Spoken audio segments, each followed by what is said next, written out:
Alright guys, so here we have the packaging for the Quattro4 Ivyskin case. It's kind of like a cool little plastic packaging and it flips open. Take that lid off right there. There's the case right there with some stuff inside, and this is just nothing in here, it's all empty. Some information on the back, shows you the red one, which actually looks pretty snazzy. I like that red one there. 4-layer design, polysilicone coating, Touch-Thru, all good stuff there. We'll talk about that in just a sec. So let's go and look at the case. So as you can see, when you take the case, put it in the back, it slides off. And it's a slider that's a little bit different because most sliders are just on the bottom, but this actually slides up in the top section right here. And what's really cool about that, and something that I haven't seen any of the case designers do, is that Ivyskin is going to be selling, or they do sell right now, a battery case that works with this case. And basically what it is, it's like a replacement back door, if you will. This back piece right here. It's a replacement to this, and it's a battery pack, so it's slightly thicker, but you can actually use it with this case. So let's say you have your phone in this case, you're walking around, and you notice, oh, I'm getting low on battery juice. All you do is slide this piece off, use the smart battery, and slide that piece onto the back of it, and then it charges up your iPhone while it's on the back of the case. When you're fully charged, ready to go, you can slide that back off, use your normal back piece on here, and put it on here, and then you have your regular normal case back, which is really cool. So it's actually integrated into the design of the case, which is really nice. And hopefully I'll have a review of that battery pack really soon, guys. Now I'm looking on my camera right now, and this blue here looks like a cobalt blue. In actuality, this is more of like a purple, to be quite honest with you. So it looks really like blue and bright blue on my camera as I'm looking at it right here. But just keep in mind, there's a bunch of different colors that they offer this case in. So I'll take this piece out. So here we have some instructions, some information on how to install and set up. Another cool thing is they do include a cleaning cloth and extra buttons as well. So there's a couple other cases out there that actually have that. So there's the soft buttons that you see on here, like the black ones right there. You can actually swap that out to use red buttons, which is really cool. So even for the volume side buttons and the standby button on the top. And it does not include a screen shield, like a little plastic screen protector, which is usually that would be a bummer.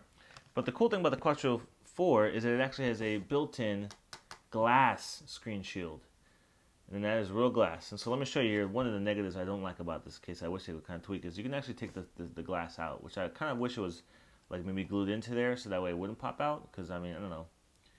It's kind of scary that you can just take the screen shield out if you want. I guess if you don't want to use it, you don't have to use it, but why would you not? It's glass and it's protecting your front of your phone. And I actually have an anti-glare screen shield on my iPhone, and it still works through this. So this is, even though this is glass, and I don't know if you can hear it. So it's actual glass. Even though the glass is on there, you can still use the touchscreen even with the screen shield already on your phone. So let me go slide it in there. Let's put the phone in. And so the phone slides in to the top right here, like that, really easy. And then you take the back piece, and there's rails on the side where that slides on right there, and that's basically what keeps it on the phone. So get into there, push that piece down right here, and that's it. There you go, and it slides on. Really smooth. The texture in this is really nice. It has like a satin, soft tactile texture to it. I'm sorry. And so let me go ahead and walk you around the case and show you the accessibility. So headphone jack, the holes, it's pretty good size hole, but you know, some of your headphones are not going to fit in there.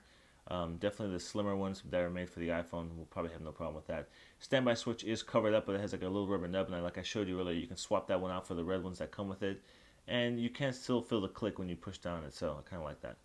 Get to the side here, you have your your silent switch. It's a nice big opening there, no problems getting my big fingers into there.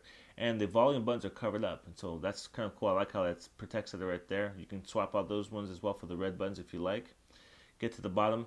The whole bottom section is open, and it is, for the most part, it's pretty flush, but there's still a little bit of lip to it, but it's not real bulky there. So a lot of my connectors do fit in there, and if you guys notice, there's actually a cutaway. Can I see that little? There's like a cutaway on the bottom there. So for those of you that do have bigger 30-pin connectors, they actually should fit in there pretty well.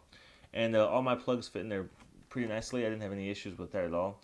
Of course, if you just use the Apple 30-pin connector, that's skinnier than most of the ones available, so that'll fit in there fine. So the speaker, the microphone, no problems there, nothing blocked off. And the home button is covered up, so this whole bottom plastic piece right here, and it does have that little rubber button, which, like I'm going to say again, you can swap it out for the red button if you want to. and mine looks like it's a little crooked there, so I might have to rotate that back out. And then you have the screen, built-in glass screen shield with the camera hole, and so there's a hole for the camera. It's not covering up or anything like that, and there's a hole for the earpiece. Get to the back. Our camera holes line up real well, and the flash is really good as well. And as you can see there, the cutaway for the flash is a little bit further out. That way, whenever the flash does go off, it doesn't bounce off the edge of the case and kind of give you that weird hazy flashback that you get on some of your pictures. So no issues with that as well. Okay. So that's pretty much that. Oh, I forgot to show you. There is a hole for the secondary microphone right there for that noise canceling. So while it's in the while your iPhone is in the case, you can use the screen and it has no problems whatsoever. You can flip through the pages, and like I said, I actually have an anti-glare screen shield on my iPhone right now, and I'm using it with the glass screen shield, so it's still very responsive. I didn't have any issues at all. I think on a previous version of this for the 3G, sometimes when you use the built-in glass, like the corner pieces, the corner edges were not very receptive, but I didn't have any issues at all with this. Oh, I forgot to mention, there is a slight lip on there as well, if you can see on the screen, so you won't, I'm sorry, let me get the angle right. So there is a little bit of lip there, so you do want to put it face down. It shouldn't scratch up the built-in screen protector. And actually, it has like it kind of sticks actually because of the button there, that rubber button, so it won't slide around or anything. Very nice. So overall, guys, really cool case. This one retails for $44.99, so 45 bucks. But overall, I think it's a really good case.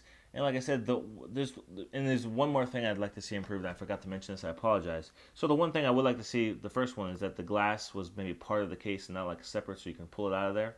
And the other thing too is that the back piece here. Now, because of the way it snaps up on top here, I wish that this back panel was a little bit more secure, because there were a couple times when this was in my pocket, and like let's say it was upside down in my pocket, and I put my hand in my pocket to pull the phone out, and I accidentally slipped off the back piece here. So, you know, after a while, it gets kind of annoying to actually the case to be coming apart really easily. So I wish there was a better way than just this piece right here to keep it securely fastened to the case. You know, I would hate for this to fall out of my hand if I'm like on a phone call or something, and you know, maybe this back piece would slip off and it's harder to hold on to. I don't know. Either way, I just kind of wish that it was held into place a little bit better. So just a couple things that I'd like to see maybe improved on this, but overall it's still a really nice case. Like I said, it does retail for $44.95, which is a little bit higher price than, you know, some of the average cases out there. Most of the cases there similar to this style are around 35 bucks or so. So 45 bucks. You can purchase this on Ivyskin.com. If you guys personally own this case yourself, why don't you tell me what you think about it? How has your experience been with the Ivyskin Quattro4 case? And that's going to be it for me today, guys. Till next time, this has been another video review brought to you by BuyMeAnIPhone.com.